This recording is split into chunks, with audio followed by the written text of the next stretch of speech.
Hey, this is Meredith Elliott Powell, and welcome to another Saturday morning and Sales Logic, the show where we talk about the topics that you need to be relevant in sales today and to be successful in sales today. And with me is my co-host, Mark Hunter. Good morning, Mark. Good morning. Hey, looking forward to a good show. And hey, how was your week this week? It was busy. What was the big thing?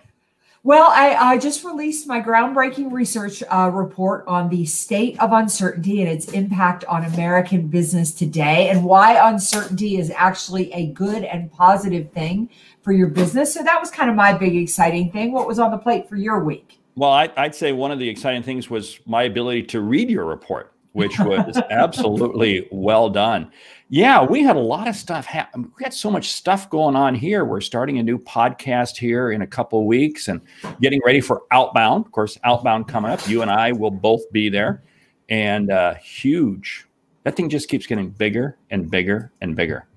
Mark, I think Outbound has to be the best sales conference out there. I mean, I think just from the what's discussed, the networking opportunities, and people really bring their game for the amount of content. I know personally, I feel a little bit of pressure at Outbound that I can't just go and do the same old shtick. I got to up my game and really deliver some paradigm shifting, revolutionary sales information.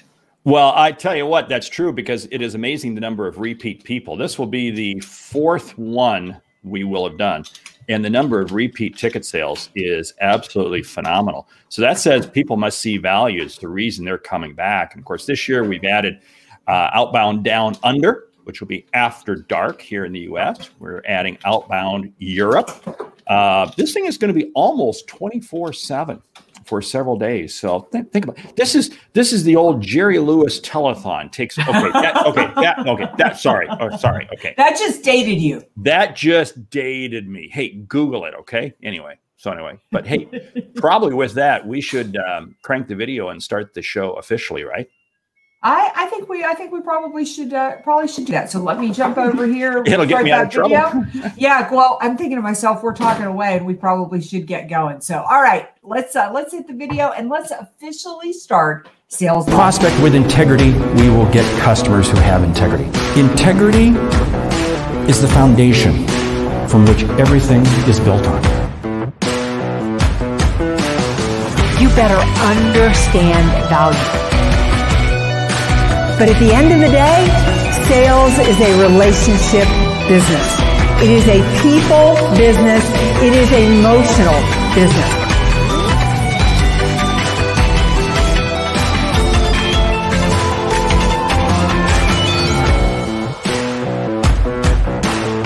This is Sales Logic. All right, Mark, here we go. So just, before Mark dives in and tells you what we're going to cover today, and I really love today's show because I think it's such an important topic, especially given how much sales has changed and is changing. I just want to give you an overview of how the show works. Every week we have a topic, something really relevant that we are going to cover. First, we take a question from the audience. That's right. We want you to be a part of the show. So if you have a question, simply go to our website, saleslogicpodcast.com, saleslogicpodcast.com. It's right there on the banner, or you can just put it out there in social media, #SalesLogic. We've got a book that we are going to cover, and you are going to walk away with the lightning round, which is the part where we give you strategies you can put into place immediately because we respect your time and want you to get return on investment. So, Mark, what are we looking at today?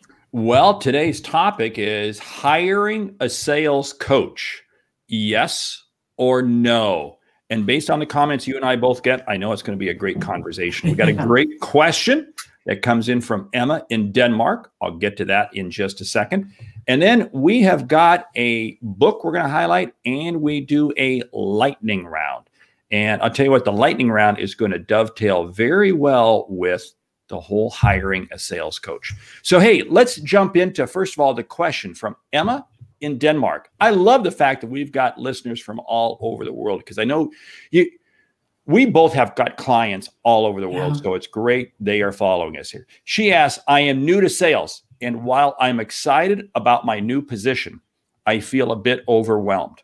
My sales leader is super busy and does not have much time for me. I am wondering if I should hire a sales coach. Okay, there's so many other things we could be reading into this that Emma's already got concerns, but hey, let's just deal with this from a sales coach standpoint. Yeah, I would say first of all, Emma, take a breath. You are in a position that so many of us have been in before. My personal belief is that if you go to work for a great sales leader twice in your life, you're probably luckier than most. So first of all, I think that you need to, before you determine spending your own money to hire a sales coach, I would sit down and really have a frank but kind conversation with your sales leader. The first thing you need to do in your role before you hire a sales coach is figure out, number one, what exactly are your expectations? What exactly is your sales leader expecting of you, and what does success look like from their point of view? Then try to get a feel for what is their bandwidth and ability to coach you. I love that. And I'm going to add to that. Find out who else is on the team, because, you know, when you join a new team, you want to be able to have mentors. You want to be able to have peers who will kind of help guide you along. You know, the approach, I know when I used to hire salespeople a lot when I was a sales manager, is I would always team them up with somebody else. I want to find out from my new manager, who am I going to be teamed up with? What's that person's skill set? What's that? But I would not hesitate in the least bit to be thinking about what is the type of sales coach I need. Now, you notice I already said what type of sales coach, because I do believe hiring a sales coach makes a big difference. Look at Tom Brady. Tom Brady, you know, he is without a doubt GOAT when it comes to football, greatest of all time. And yet he has, I've heard numbers that he has up to 7 and 8 different coaches for different things. Now think about that. Even at this point in his career, he's got coaches. What is that saying?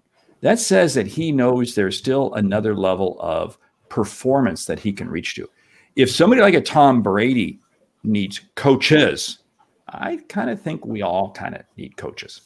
I would agree. I think a coach for a lot of areas of your life is one of the best things that you can do. However, you're new into this role, and you need to do a gap analysis of your own skills. You know, Mark mentioned something great, and that is figure out who else is on the team.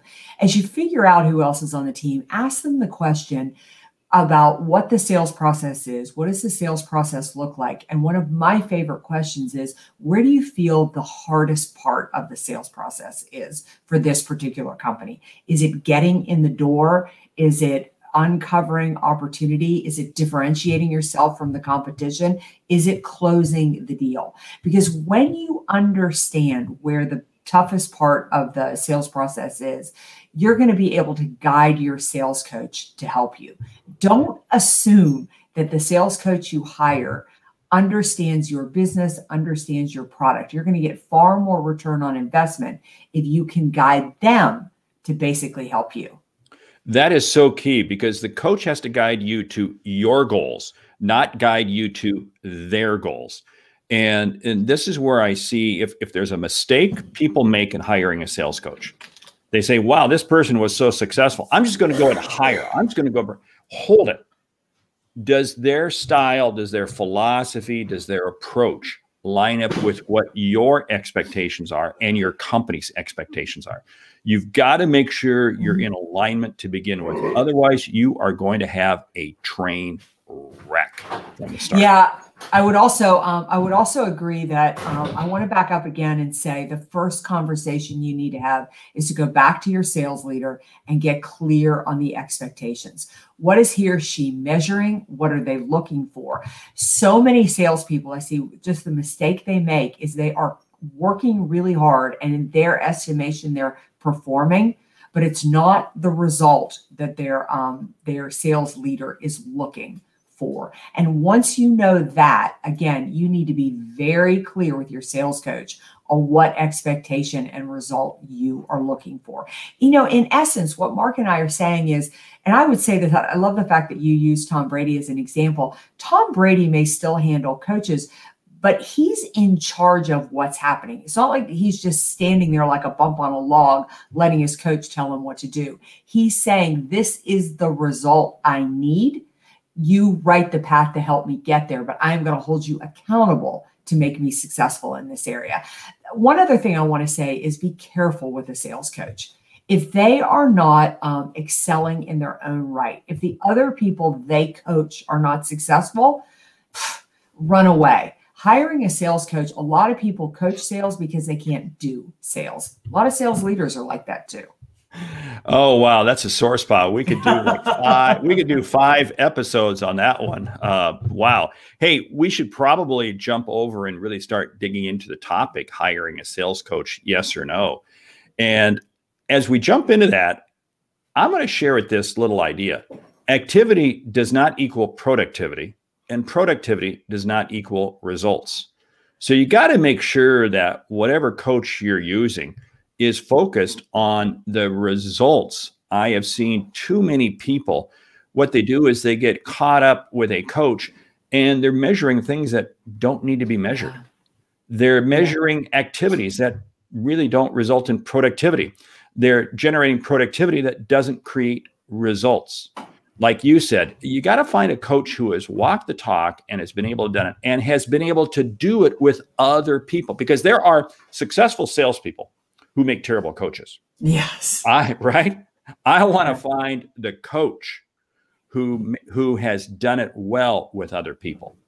Yeah, I wrote a blog a couple of years back called "What to Do When Your Sales Manager Sucks," and I thought "sucks" is probably not the word I should use in a title of a blog, but it's really what I meant, and so I left it there. So for the majority of the time, you're going to work for somebody who's really good at sales, not somebody who's really good at developing people and developing salespeople. So I would say yes to hiring a sales coach, but you have to hire a sales coach that has a track record of developing people. And those are questions that you should ask on the front end and ask for testimonials and proof on that. Mark, we've got a great question here from John.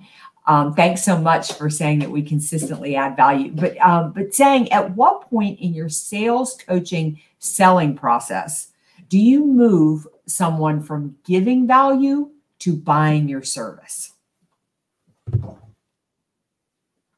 Great question. You know, I think if you create value, they wind up buying your service. They wind up buying your service. And I've seen this time and time again. I'm working with somebody and you create the value and it automatically, the greater the value, the easier the sale. I would agree with that. If I have to coerce you to buy, I haven't done a good job of laying out a value proposition for you. Yeah. Here's my feeling on that question. And I agree. I think it's a great question. This is why I think that sales is art and science. I mean, the science part of it is that you work a process. The art is you go off a feel. It's instinctive. I can't say that I make 5 calls of giving value and on the 6th call, I sell the product. It's a feel. But here's what you have to do. When I really understand, let's assume I'm calling on Mark and I have really identified his pain point. We're clear on that. He agrees with me that's on his pain point. And I provide some level of value to solve his pain point. I should feel the energy shift where Mark is buying into me and he's getting trust with me. And at that point, I have to ask for the business. Don't ever assume because you add value that they're just going to figure out you need to buy. You still need to command control. So for me, it would look something like, Mark, this has been great. I want to make sure that, what we talked about is really going to make a difference for you. And if I've nailed that pain point, he does. And I just want to say, Mark, that's the tip of the iceberg of the types of things that I could do for you in this relationship. I'd love to move forward on the proposal. that I laid out. Let's talk about next steps. So I'm adding value to build that trust. But once that trust is built, I'm courageous to move forward and ask for the value. See, that's really, I think, the most critical part about coaching, because what you're doing is the coach has to understand the art of selling. Yes. The science, the clinical process, you can really get almost anywhere. And that's kind of an easier piece with which to do. It's the art, and that's what the coach is going to help you with. I'm going to share with you an example, and it really kind of dovetails back to Emma.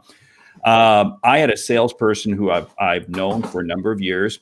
He loves all of my content, and he was taking a new job last fall. A month before he took the new job, and it was all laid out, but due to contractual needs, he had to wait a month.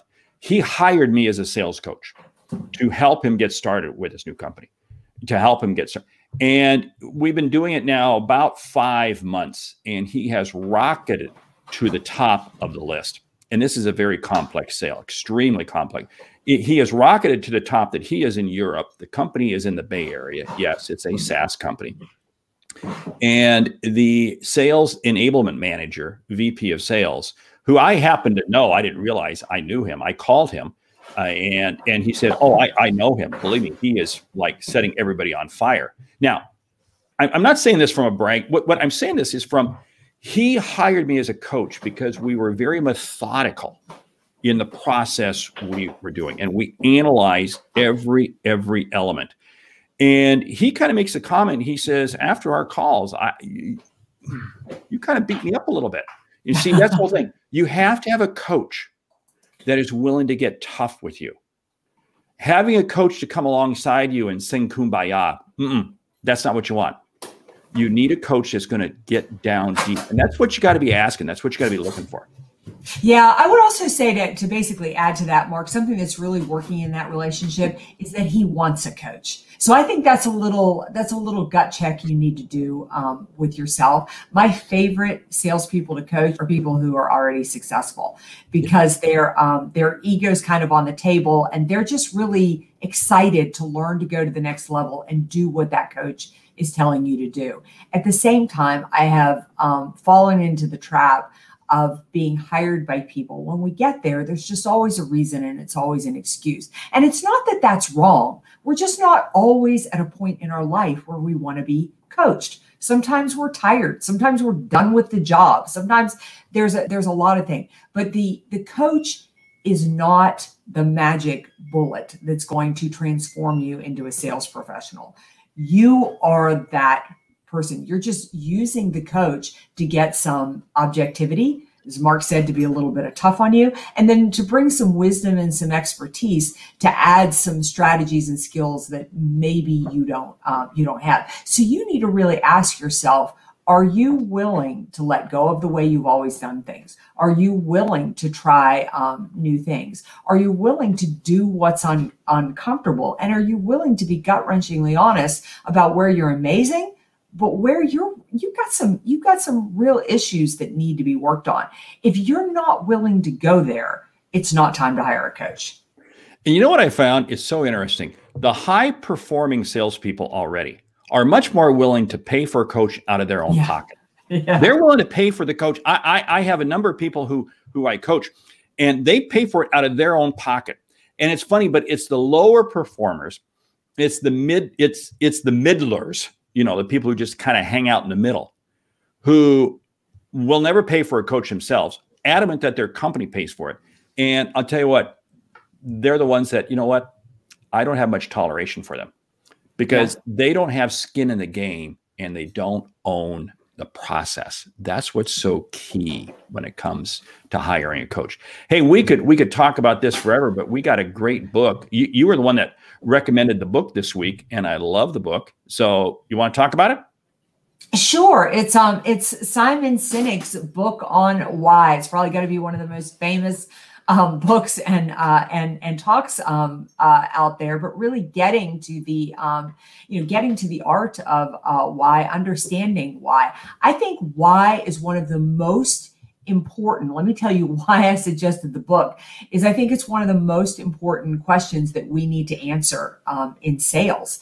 If you're going to ask a lot of questions, if you're really going to be a good salesperson, you need to explain why you're doing things. Why helps them understand why it's good for them. It also is understanding why it's good for you. If you're going to coach somebody, you need to help them understand why you're digging in, why you're being tough on them. If you're going to go and hire a coach, you need to understand your why. Why is it that you want to hire somebody? Why do you want to go to the next level? What's underneath that? In essence, what it is your story.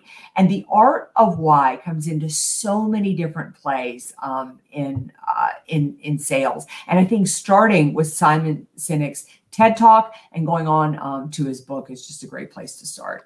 I love the book, and I've had the chance to share the stage a couple times with him. And I'll tell you what, he is always riveting in terms of how he really gets you to look at why. So I suggest that book and every other book that he has written. Hey, the lightning round, we're going to get into the lightning round. The lightning round this week is tips to help you get started with a coach fast. But before we do that, let me remind the audience, Outbound is coming up in June. Really want you to check it out. Go out to Outbound Conference, and hey, use the code Meridith 100 or Mark 100, and you'll save $100. But we'll both be there along with a lot of our friends, and you, our friend, will be there if you get the ticket. So Outbound June, go to outboundconference.com. So the lightning round is tips to get started right with a coach.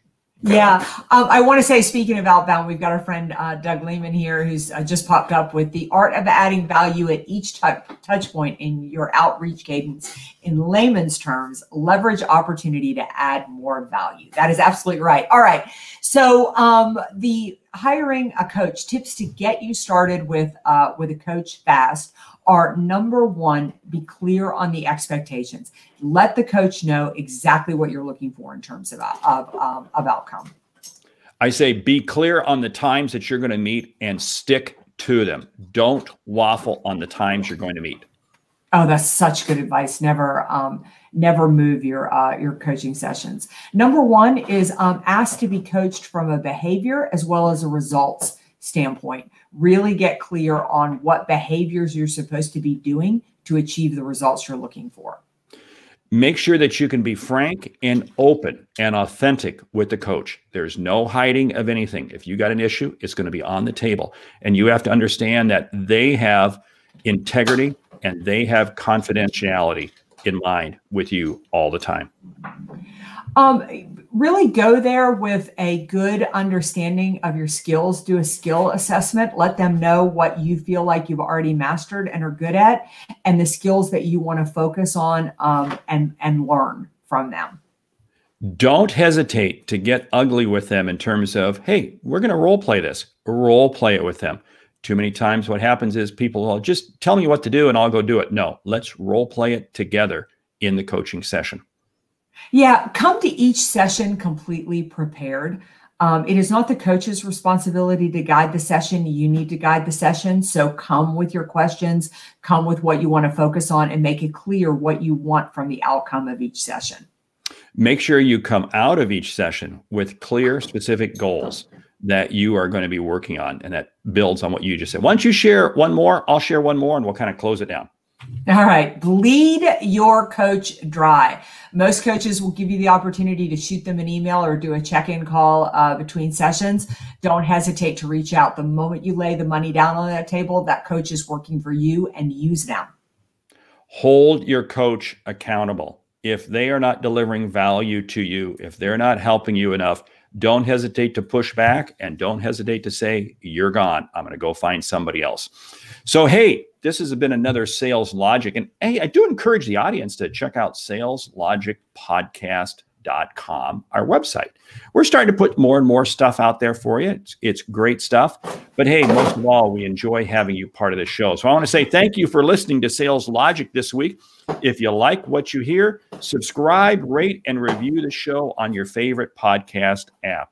If something we've said has earned you a single dollar, consider telling a friend about our show.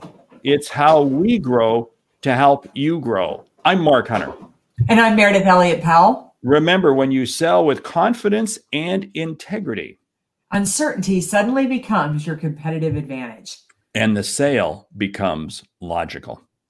All right, so just a couple of things to remember between this week and next week. Go to outboundconference.com, do Mark 100, Meridith 100, and you can get a discount on that ticket. You do not want to miss this sales conference. And go to meridithelliottpowell.com, State of Uncertainty Report, and get a free download of my new research report. You're going to be fascinated by the results. But we will see you next week for another session, another show, and another set of strategies to turn all of this uncertainty to your competitive advantage. In the meantime, check out saleslogicpodcast.com. We'll see you next Saturday.